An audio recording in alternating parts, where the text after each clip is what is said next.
저는 포스턴 대학교에 입게 된 케입니다. 포스턴 대학교에서 중국과 일본의 고전 문학 사상사를 가르치고 있는데, 그리고 요즘은 한국의 한문도 매력도 맞춰서 한국어를 공부하기 시작하게 되었습니다. 먼저는 IUC 프로그램에 훌륭하신 선생님들에게 제 감사의 마음을 표시하도록 하겠습니다.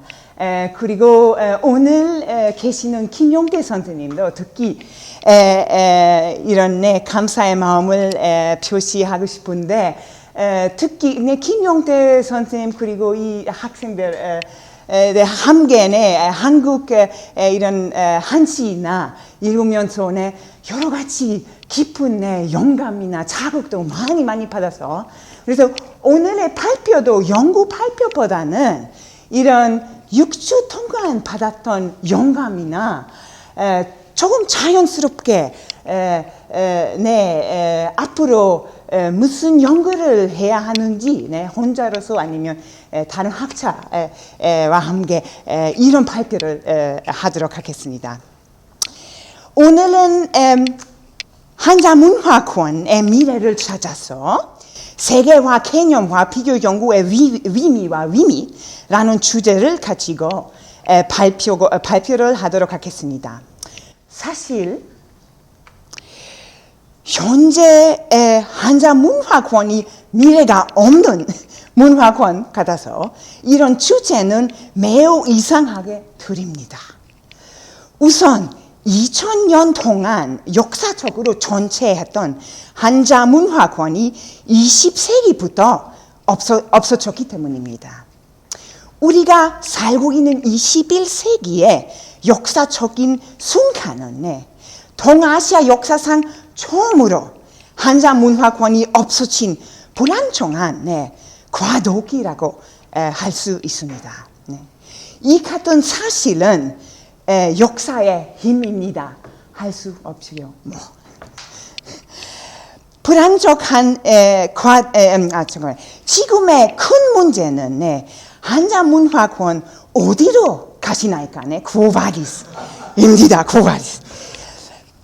영미어 문화권으로, 중국어 문화권으로 사이노폰스에 세계화와 상업화된 대중문화권으로, 아니면 더 무섭게 말하자면 문화권보다 위착적인 대중문화의 문화 콘텐츠권으로 가시나이까? 두 번째로 한자문화권이 20세기의 역사 때문에 미래가 조금 없는 지역 같습니다. 지금 특히 동아시아를 분열시키는 요인으로는 보시다시피 독도 분쟁, 난징 대학살, 야스쿠니 신제 전배 사건, 위안부의 문제같이 많습니다. 이러한 사실은 공청 역사 지난주에 특강에 해주셨던 임치현의 말대로 public history, 즉 동아시아 각국의 정치와 외교의 긴장 상태 때문입니다. 다행히 동아시아를 연결하고 있는 요인으로서 사회적인 가치관과 실천, 교육열, 경제 기적의 지역이라는 점, 만화, 한류, 대중문화, 그리고 불교와 유교를 둘 수 있습니다. 자연스럽게도 우리 성대의 석천대지 유교의 대표로서 또 다행히 요즘 15년 전부터 문화와 학술 교류가 동아시아를 연결하는 위망적인 요인입니다. 여러 가지 요인입니다. 동아시아 내에서 활발해지고 있는 학술 대회, 공동 연구 프로젝트, 출판, 잡지 등 예를 들어서 또 자연스럽게 우리 성대 성균 Journal of East Asian Studies은 동아시아의 학계 통합에 매우 도움이 됩니다. 현재의 심각한 문제와 도전으로는 먼저 언어 장벽을 둘 수 있습니다. 2000년 동안 동아시아의 공통어의 링구아 프랑카였던 한문이 없어졌고 영어는 아직도 부족해서 특히 일본 사람들은 현재 일본어로 안 된다고 생각하는 한국어로도 할 수 있어요. 부족해서 현재 동아시아는 공통어가 없는 지역이라고 부를 수밖에 없습니다. 네? 비극적으로. 동시에 교육기관의 구조가 현재의 심각한 문제와 도전입니다. 실제로 지역 연구 area studies보다 각국의 민족주의적인 나라별 연구와 교육 제도가 중국학, 한국학, 일본학, 동아시아를 종합적으로 연구하는 것을 맡고 있는 것이 현재 학계의 현실입니다. 마찬가지로 국제적인 분야별 연구는 disciplinary studies보다는 국제적인 이런 분야별 연구보다는 나라별의 국사는 national history, 국문학의 연구는 특히 한국과 일본에서는 한문을 외국어처럼 여겨서 한문학 연구를 맡고 있습니다. 이런 상황에서 동아시아의 통합 과정을 어떻게 상상할 수 있을까요? 이런 이런 경제 정치적인 압력 하에서 통합 과정은 동아시아 지역이 지리적인 전제로부터 동아시아 문화권으로의 길을 의미합니다. 바로 동아시아 문화권 안에서의 새로운 위식, 중국, 한국, 일본 사람으로 보다는 동아시아 사람으로의 발전에 필요합니다. 저도 독일 사람보다는 유럽 사람으로 자기를 여기고 있는데 바로 이런 문제입니다. 가장 큰 난점은 물론 일본 식민시대의 영향, 외교 문제 있지만 동아시아의 통합 과정을 유럽 20세기의 유럽 통합의 모델로 평가하면 안 된다고 생각합니다.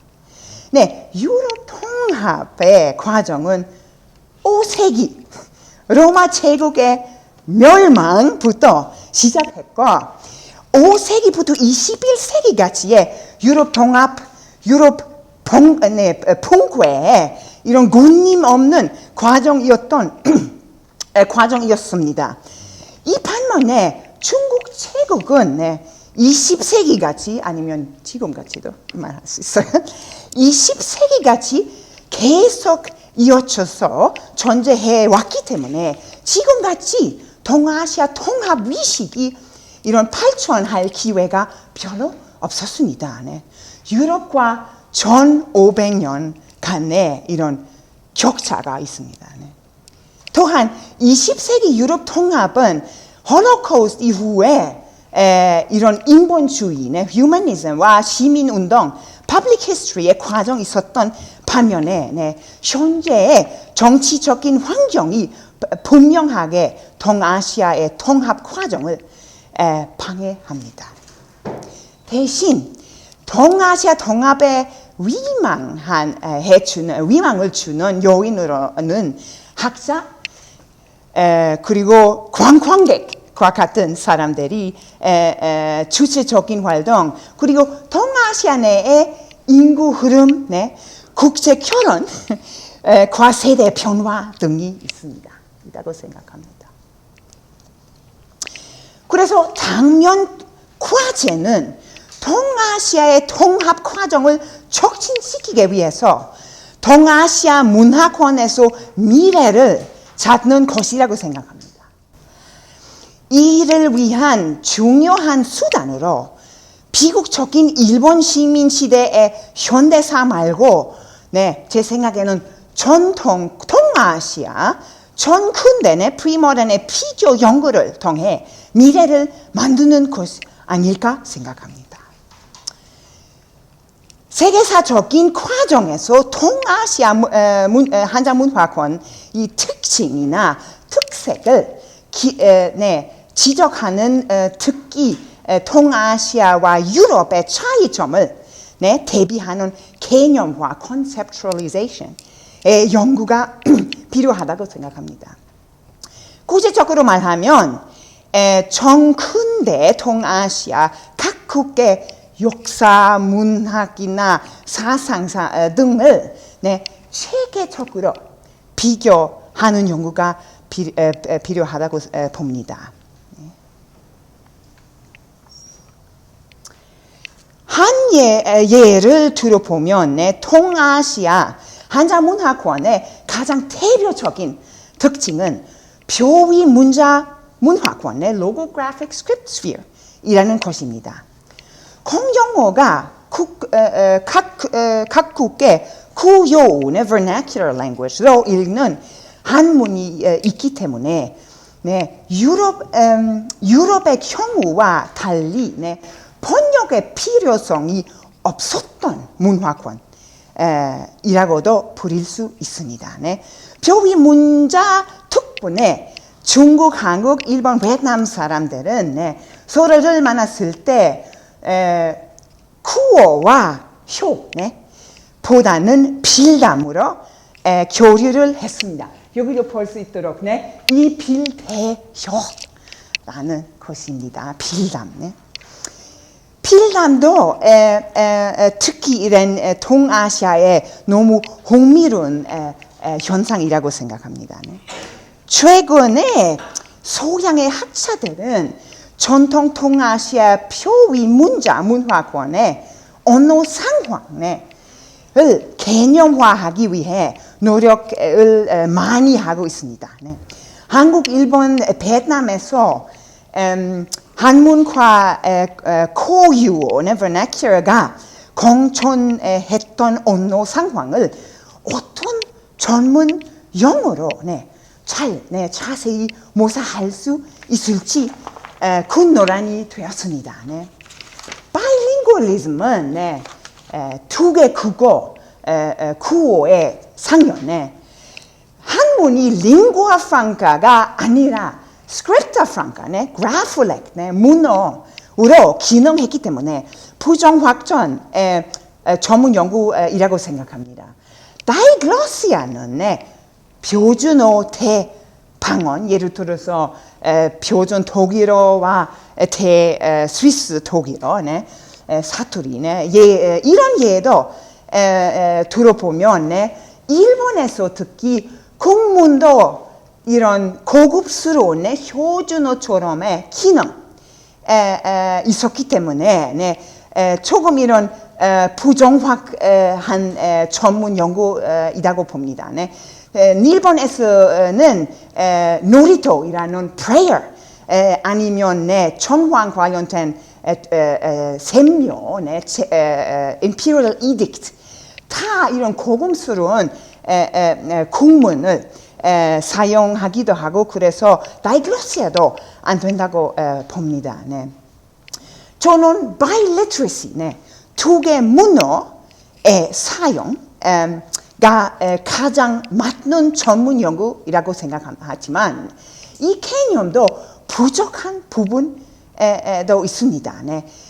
일본의 경우를 들여다보면 언어적으로 단일 구어 모노링구얼의 이런 나라였고 동시에 문헌 이 이청의 문헌으로 기록되었기 때문에 바일리터레이트라고 해야 하고 한문과 국문 일본의 고전 문학의 3층의 문학 청천 literary canon도 중국 한문, 일본 한문, 일본 구요를 바탕으로 발전됐던 문학 전통이기 때문에 tricanonical 이라고 말해야 합니다. monolingual, biliteral, trilingual. 너무 복잡하잖아요. 이 한자 문화권의 언어 상황에 대해서 정확한 전문 용어를 찾는 노란이야말로 한자 문화권의 여러 특징을 비교 연구를 통해서 더 자세히 개념화해야 할 필요성을 잘 보여주는 예이라고 생각합니다. 네. 이제 앞으로 비교 연구와 개념화에 필요한 연구 주제를 소개하도록 하겠습니다. 네, 이것도 자연스럽게 여러 가지 영감도 받아서 이해돼서 발표하도록 하겠습니다. 네. 첫 번째는 역사 시대 구분, 특히 초기 고대의 정리, 네, early period. 두 번째는 국어 글자 vernacular script의 발전. 세 번째는 동아시아에서 번역의 문제.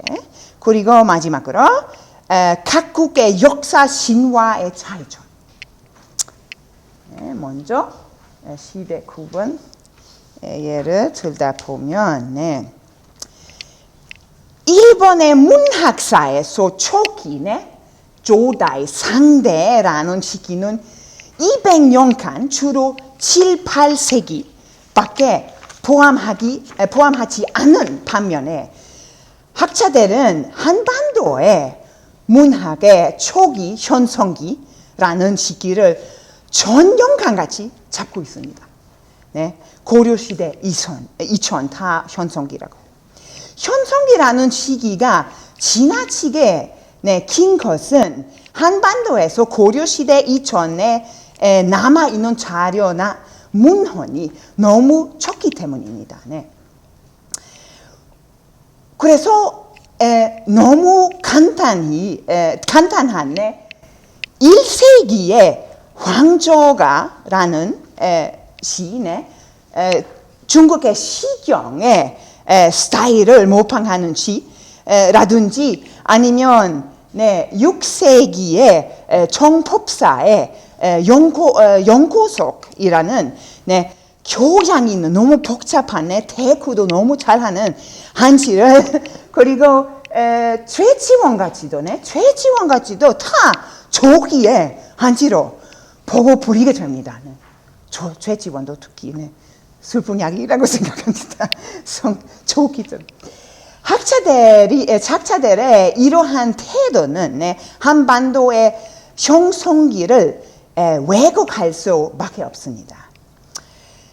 유럽 문명의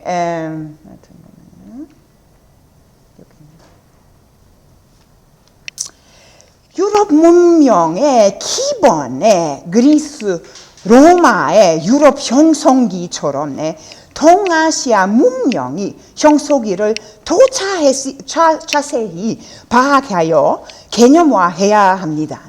특히 어떤 문명의 이런 현성이 가장 중요한 시기 때문에 대표적이네. 그래서 너무 중요한 포인트 점이라고 생각합니다.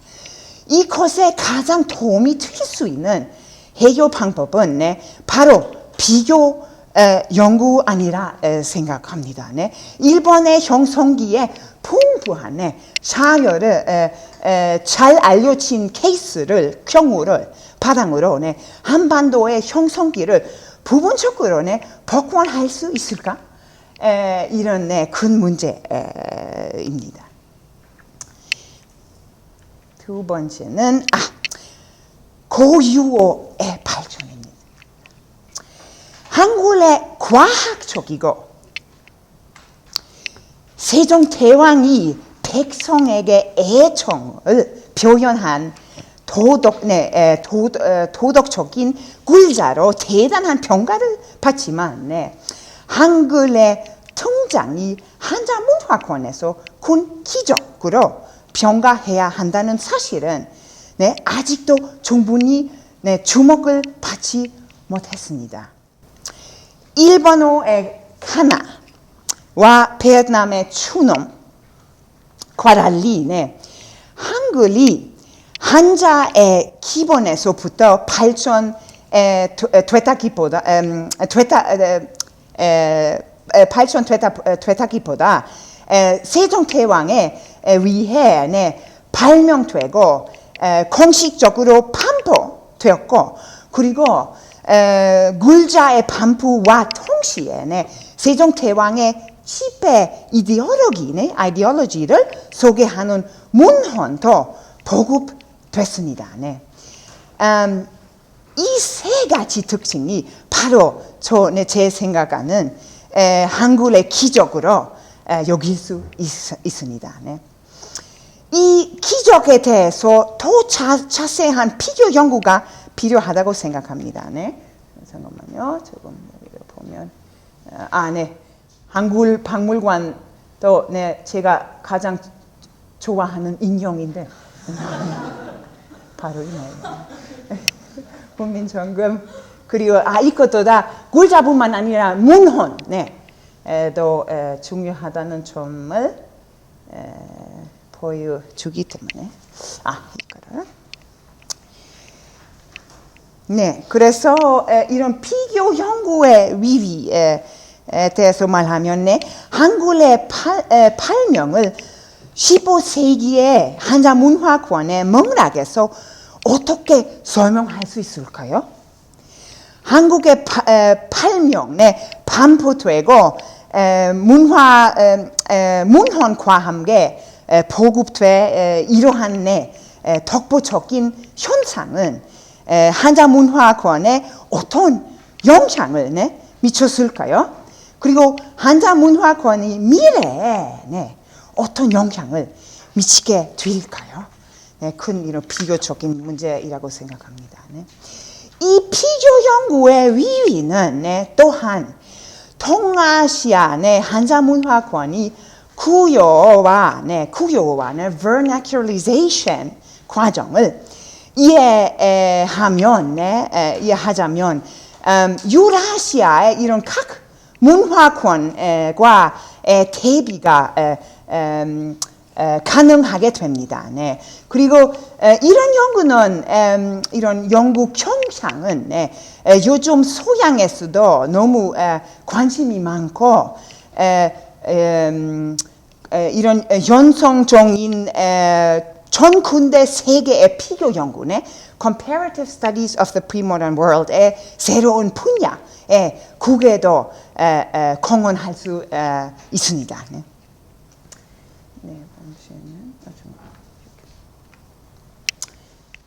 세 번째는 동아시아에서의 번역의 문제입니다. 표위 문자 문화권 내에 언어적인 이런 교류 방식의 개념화와 알파벳 문화권, alphabetic script sphere과의 대비 저거 필요성이 있다고 생각합니다. 동아시아야말로 이런 복잡하고 풍부한 언어적인 현상이 특히 이런 문화권이기 때문에 특히 세계적으로도 너무 도움이 될 거라는 케이스이라고 생각합니다. 일본의 헌득, 글로스 리딩을 비롯해서 한국어의 표기 법인 이두와 구절, 그리고 한반도의 이런 언해 문학 등과 같은 전통 동아시아의 풍부한 이런 자언어적인 실천, translingual practices 이런 세계는 알파벳 문화권의 대표적인 이런 번역, translation과 번안의 adaptation과는 매우 다릅니다. 이런 비교 연구의 가장 큰 위위는 알파벳 문화권의 차려와 문화 맥락을 바탕으로 수립됐던 소양식 translation studies, western style translation studies을 표위 문자 문화권의 경우를 고려하면서 재구성할 수 있을까 생각합니다. 이것도 지금 조강에서도 translation studies 너무너무 인기 많으니까 근일이라고 생각합니다. 네, 다시 한번 이런 표위 문장 문화권에서 네, 조금 재구성할 수 있으면 좋겠다고 생각합니다. 언해 여기도 삼강 행실로요. 네. 마지막으로 동아시아 각국의 역사, 신화의 차이점. 동아시아 문화사에서 역사, 신화, 호구의 관계가 특히 복잡해서 이 복잡함이 정사, 야사, 열전, 가전, 전기, 소설처럼 여러 가지 장르를 통해서 표현되기도 하고 나타내기도 합니다.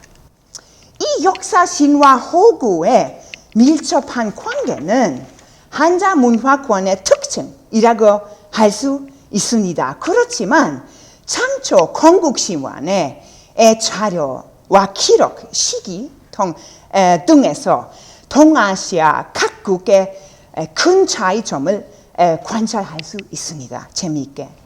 예를 들어서 일본의 고지기의 고사기, 일본 조기, 일본 사기 등의 역사 소속에 풍부한 신화 자료가 나오고 수많은 신정에서는 아마테라스라는 태양신야마로 현재 일본 천황의 초상으로 아직도 숭배됩니다. 여기도 볼 수 있도록 여기는 장초부보라는 이산하기 볼 수 있고, 그리고 여기는 또 무섭게 19세기에 아마테라스를 보면 딱 이런 일창기와의 관련도 잘 볼 수 있습니다.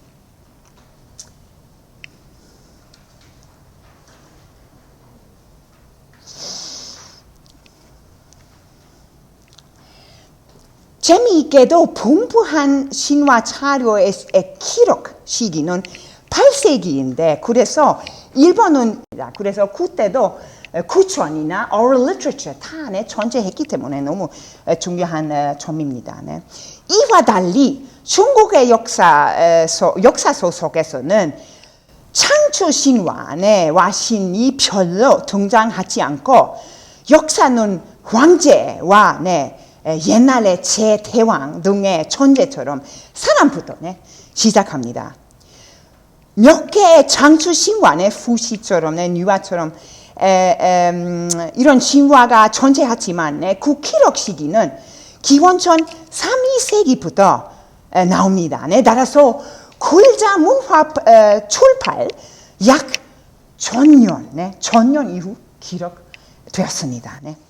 더 다르게 한반도의 역사서 안에서는 당군의 동명왕처럼 이런 초자연적인 영은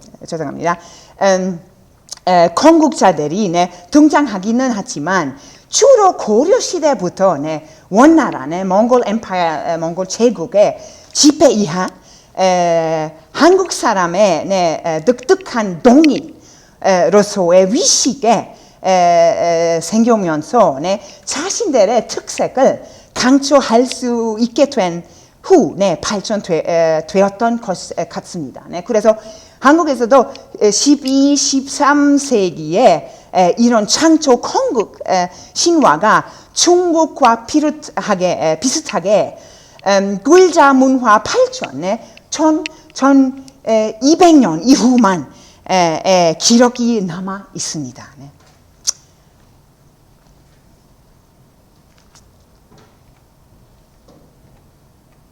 이것도 좋잖아요. 동명원.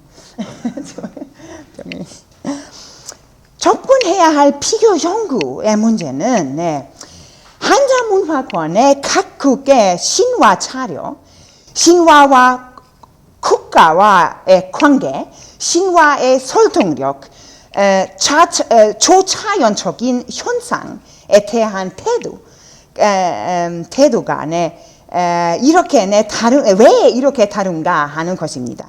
또 각국의 신화 자료의 전체는 굴자 문화의 출발 시기와 네, 그래서 구천 문화, 신화의 기록 시기는 어떤 관계를 네, 추측할 수 있는가 하는 문제입니다. 네. 굴자 문화의 이런 발전은 네, 구천 신화의 합리화, 네, rationalization of myth를 조작하기 때문에 네, 이 문제는 매우 매력적인 문제 아닐까 생각합니다. 네. 이런 비교 연구의 위위는 네, 결국 한자문화권의 문화사 안에서 신화와 역사의 총탕화 기능, 네, legitimizing function의 역할과 다른 문화권과의 이런 대비입니다.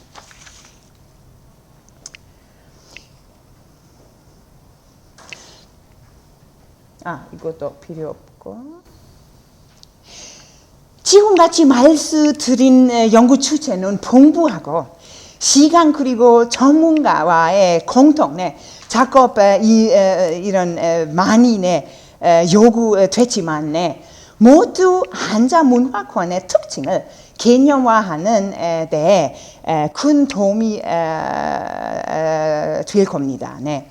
결론적으로 말하면 현재의 역사적인 순간에 세계화라는 고탈한 도처는 한자 문화권의 전통 문화를 재발견, 보존, 그리고 동아시아 각국의 사람들이 한자 문화권에 대한 새로운 문화 위식을 통해 동아시아와 세계의 유의미한 미래를 어떻게 만들 수 있느냐의 문제입니다. 제가 제안 드렸던 중추적인 전문 방법은 동아시아 각국의 비교 연구를 통해 개념화하고 이 개념화를 바탕으로 동아시아 문화권에서 세계사적인 특징을 찾는 방법입니다. 사실은 동아시아 문화권의 경우는 유럽 중심주의에 대항하고 극복하기 위해 매우 필요하고 효과적인 수단이라고 생각합니다. 특히 지금도 조금 이런 신제국주의적인 시대에서 특히 중요한 점이라고 아니라 생각합니다. 지난주에 만나 보였던 소강대학교의 임치현 선생님과 같이 저도 제 연구를 memory activist으로서 진행하고 있습니다. 그런데 현대사가 아닌 2000년간 살아져 있었던 한자문화권의 memory activist입니다. 왜냐고요? 우리 세대의 거대한 책임은 세계적으로 대단하고 독보적인 수천 년간이 동아시아의 문화재를 보존하고 현재에 활용하는 것이라고 생각합니다. 따라서 한자 문화권의 미래를 찾아라는 구호로 제 발표를 끝내고 싶습니다. 감사합니다.